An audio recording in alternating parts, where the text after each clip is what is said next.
Hellraiser Bloodline now. Okay. This is the one I felt like surveying again. Skipping even Hellraiser 3. Now, Bloodline, the Hellraiser 4, if you will, it's a really interesting film, a very troubled and fascinating production history. Um, there was a work print cut which the producers were not particularly happy with, even though they were well aware of the content of the screenplay prior. I guess in actually seeing the film, they weren't too keen on it. The initial intention was for a film about, well, how to explain?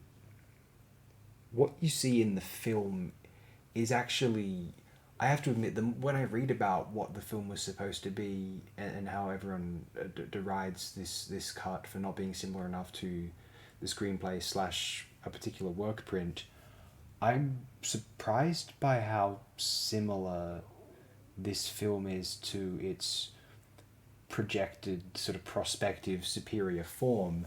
I'm surprised how much risks it is taking as a Hellraiser 4 anyway.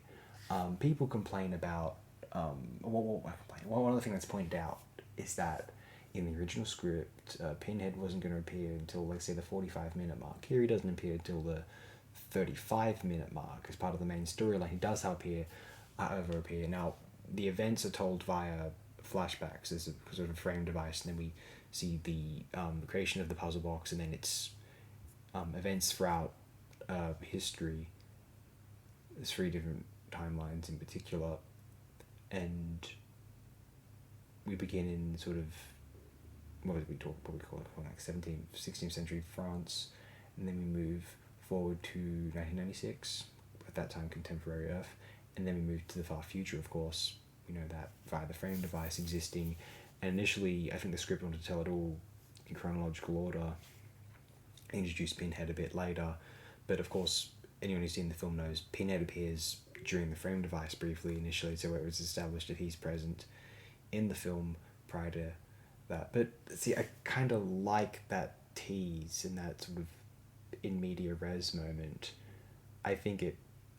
I don't. Would the film have been better in chronological order? Perhaps, but I still think, as it stands, if you didn't know otherwise, I think it's easy to accept and appreciate.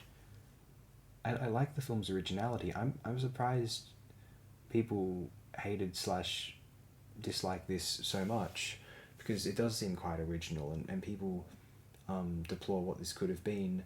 I see a lot of what this could have been in the film, and I appreciate it for that. I think we need to sort of count our blessings here, because what we have here is one of the more original sort of, ought not to be as exciting as it is, genre films of the 1990s. And I mean, if it's a shame that the director, whose name escaped, Kevin Yeager, it's a shame he felt the need to demand, request Alan Smithy be credited for this film, because I mean, I think he probably didn't care that some of it was reshot slash new scenes filmed, but I mean, I'd be proud of the work on display here personally. I mean, it's not ideal, it's imperfect, and compared to what he wanted, one of the things is that they desired to have a sort of more antagonistic rapport between Pinhead and what's her name, Angelique. But I mean, as it is, that they have fun chemistry. Like, I mean, it's more like sort of friendly, and even sort of mentor protege. But I mean, it's I can appreciate it as it is. You gotta love the Chatterbox dog. All the genre components of this film are incredibly fun, and it's sort of theological ideas are quite compelling too for what they are, if not just surface level. But I'm just, I have to admit, I'm surprised that people have such disdain for this film. Like, I was under the impression for quite a long time that there was sort of a disliked original cut and a liked director's cut, but no official director's cut exists.